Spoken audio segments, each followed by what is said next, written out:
All right, y'all. So this is fun. Another day, another George Santos lie. Mother Jones did a little investigative report here. They tried to call the top donors to George Santos's 2020 campaign. And what they found is, hey, these people are fake. They don't exist. I mean, look, you could have predicted this after the first, 4 or 5 lies came out. You could have predicted that. I bet every single thing is fudged on his campaign finance documents and all that stuff. So they say in September 2020, George Santos' congressional campaign reported that Victoria and Jonathan Rieger had each contributed $2,800, the maximum amount, to his first bid for a House seat.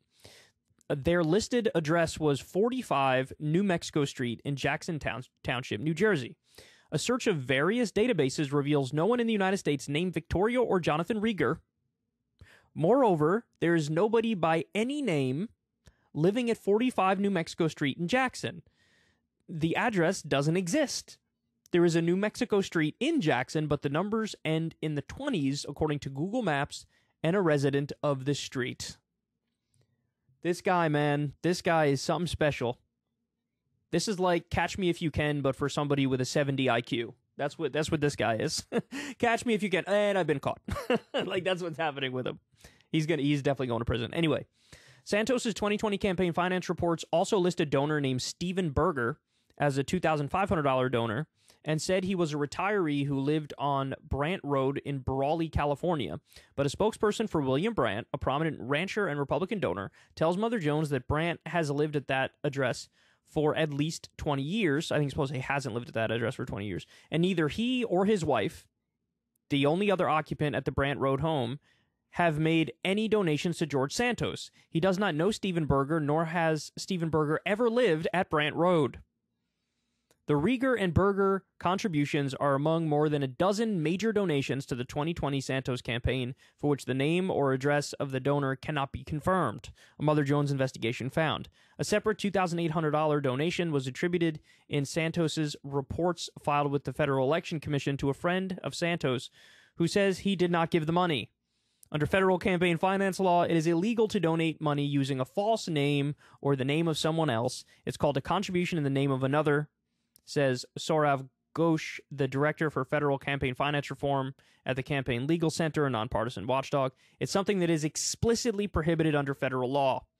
These questionable donations, which account for more than 30,000 of the 338,000 the Santos campaign raised from individual donors in 2020, have not been previously cited in media reports. Mother Jones identified them by contacting or trying to contact dozens of the most generous donors to Santos's 2020 campaign, which he ended up losing by 12 points. Okay, so it was his first campaign, I guess. So, look, I don't know how much manpower they have. I don't know how much time they invested in this, but clearly, for the people they did talk to, they found out, oh, this is fake. If you make a phone call for almost everybody on that list, I would say at least 50% of them are going to be fake, maybe more. And remember, the money that he got to run this campaign, this new campaign, there was already reporting that it came from a giant Ponzi scheme that he was involved in. So this is just this is par for the course. This is honestly one of the less egregious of his lies to this point. You guys know the rest of them. You guys know he said his mom died on 9/11. She didn't die on 9/11. He said he had 4 employees who worked for him who died in the Pulse nightclub shooting in Orlando, that gay nightclub shooting in Orlando. That was totally made up. He said he was half black. He's not half black. He said he was Jewish. He's not Jewish. He said he worked at Goldman Sachs. He doesn't work at Goldman Sachs. He said he was an amazing volleyball player and went to Baruch College. He didn't go to Baruch College and he didn't even play volleyball. I mean, it goes on and on and on and on. They say Santos did not respond to a detailed list of questions Mother Jones sent to his lawyer and his congressional office that included names of donors whose identities cannot be verified. The donations are the latest in the Long Island fabulists, I love that word, seemingly endless series of political mystery. That's one way to say it, mysteries. I'd go with lies, personally. Santos has already been caught lying about various elements of his biography, including the schools he attended, his religion, his previous employment, his family history, his mother's apple. We already went through all this. And he's also yet to explain how he acquired the more than $700,000 he loaned his most recent congressional campaign. See, that's the one I'm talking about. That $700K is from a Ponzi scheme. No ifs, ands, or buts about it. So anyway, you guys get the gist of it. Now, let me get to the most fun part. Somehow, the most fun part is not that, all of these donors are faked, right? Although this part is fun. But the most fun part is this. You guys are going to love this. I get a kick out of this. So new echelon poll that came out, conducted January 25th. George Santos has the lowest approval rating of any politician I've ever seen in my entire life. Now, maybe I'm forgetting. Oh, in fact, maybe I did forget. Liz Truss, remember when she was prime minister in the UK for like 7.5 seconds? She may have had a 10% approval rating also, or like a 9% or something like that. But George Santos coming in with a 10% approval rating. So unfavorable's 52, favorable's 10. The people don't know who the hell he is. The other people, 10% approval rating. That's glorious. This guy makes Nancy Pelosi look popular. I mean, she has an approval rating that varies between 18% and 27%. And even at 18%, that nearly doubles his 10% favorability rating. So look, this is beautiful. This is beautiful. Because look, at least this tells you there are some lines that still exist in the world and in our politics where, hyper-partisanship doesn't rule the day. Where at a certain point, with enough lies broadcasted for long enough and they're obvious enough, you get almost everybody to be like, yeah, you know what? Sort of screw this guy. Sort of don't like him. Making us look dumb, making our team look dumb, making our campaign finance system look like the joke that it is. And by the way, this is why he's going down. He's embarrassed the system.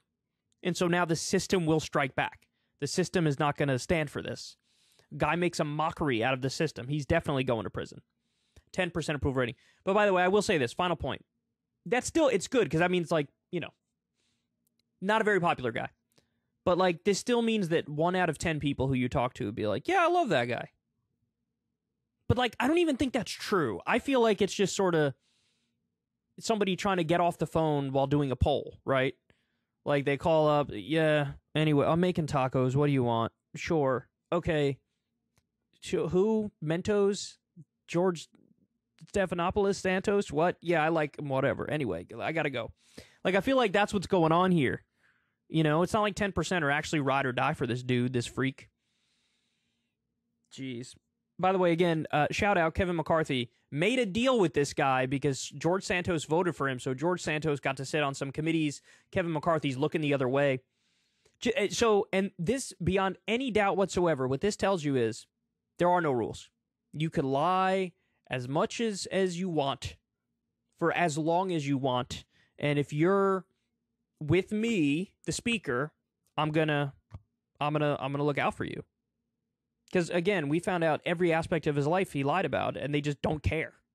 McCarthy just doesn't care. McCarthy's just like, hey, whatever, that's how it works. So these are like the least ethical, the least moral, the least principled people on the planet. It's all about the game, and at least there's some consequences for it. He's going to end up in prison, but even if he didn't end up in prison, he would set a record for the biggest loss in the next election imaginable. If you want to see me and Crystal Ball interview legends like Noam Chomsky, Cornel West, and more, subscribe to Crystal Kyle and Friends on Substack.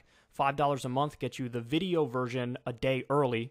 Remember, we take 0 ad dollars for this podcast. Or you can sign up on Substack for free and get the audio version a day later. Link in the video description box below.